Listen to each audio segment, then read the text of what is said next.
Hello दोस्तों, श्री शिवाय नमस्तभ्यम दोस्तों। तो अभी तक आप लोगों ने रुद्र संहिता के अध्याय 39 का श्रवण किया। आज हम अध्याय 40वें का पाठ करें और आप लोगों को भी पढ़कर सुनाएंगे। तो हे महादेव, जो कोई भी आपका ये महान ग्रंथ देख रहा अथवा सुन रहा है, उसके सिर पर, उसके परिवार पर अपनी कृपा दृष्टि अवश्य रखना।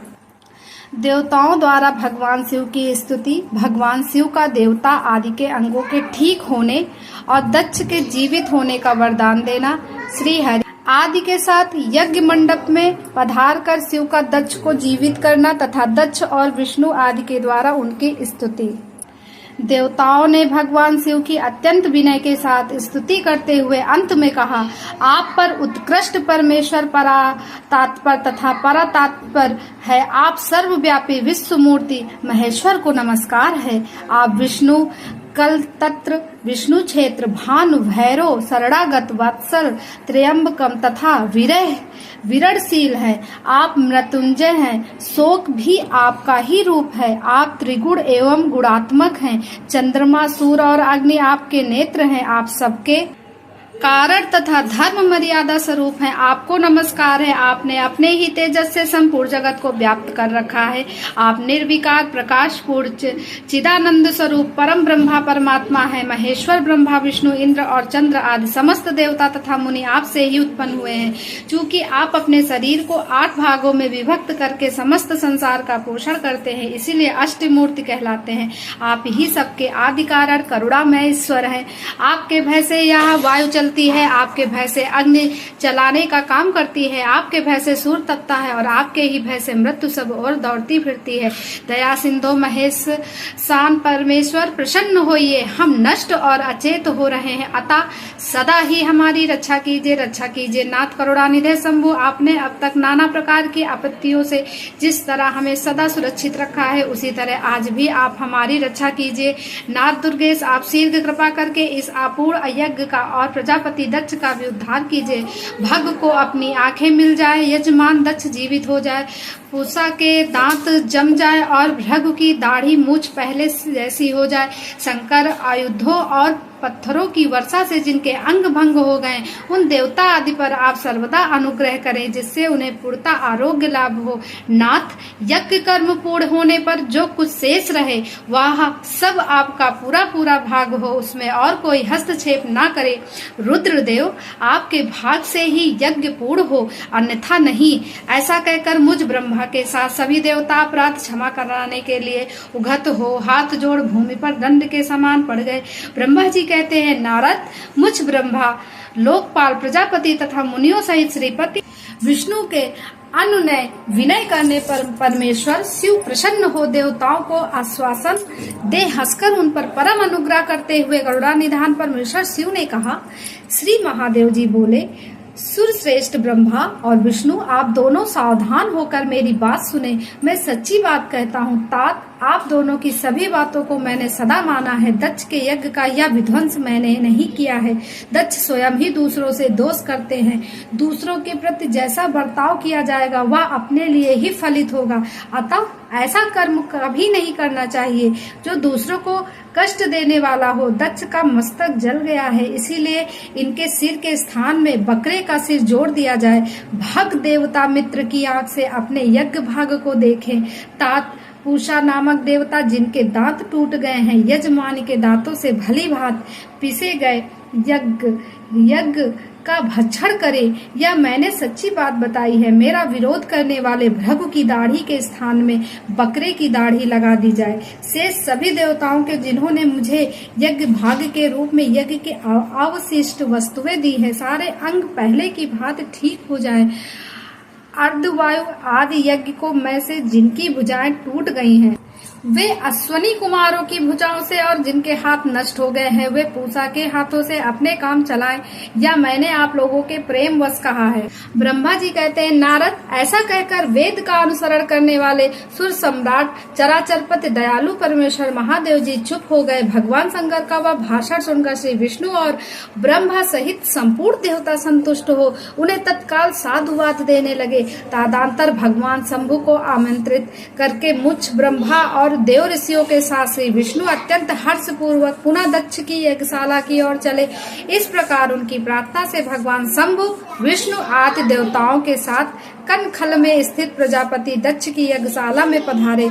उस समय रुद्रदेव ने वहां यज्ञ का विशेषता देवताओं तथा ऋषियों का जो वीरभद्र के द्वारा विध्वंस किया था उसे देखा। स्वाहा स्वधा पूषा त्रष्टि घृति सरस्वती अन्न समस्त ऋषि पितर अग्नि तथा अन्याय अनन्य बहुत से यज्ञ गंधर्व और राक्षस वहां पड़े थे। उनमें से कुछ लोगों के अंग तोड़ डाले गए थे, कुछ लोगों के बाल नोच लिए गए थे और कितने ही उस समा रागगढ़ में अपने प्राणों से हाथ धो बैठे थे। उस यज्ञ की वैसी दुर्व्यवस्था देखकर भगवान शंकर ने अपने गणनायक महापराक्रमी वीरभद्र को बुलाकर हंसते हुए कहा, महाबाहु वीरभद्र, यह तुमने कैसा काम किया? तात तुमने थोड़ी ही देर में देवता तथा ऋषि आदि को बड़ा भारी दंड दे दिया। वत्स, जिसने ऐसा द्रोहपूर्ण कार्य किया, इस विलक्षण यज्ञ का आयोजन किया और जिसे ऐसा फल मिला, उस दक्ष को तुम शीघ्र यहाँ ले आओ। भगवान शंकर के ऐसा कहने पर वीरभद्र ने बड़ी उतावली के साथ दक्ष का धड़ लाकर उसने सामने डाल दिया। दक्ष के उत्सव को सिर से रहित देख लोक कल्याणकारी भगवान शंकर ने आगे खड़े हुए वीरभद्र से हंसकर पूछा, दक्ष का सिर कहाँ है?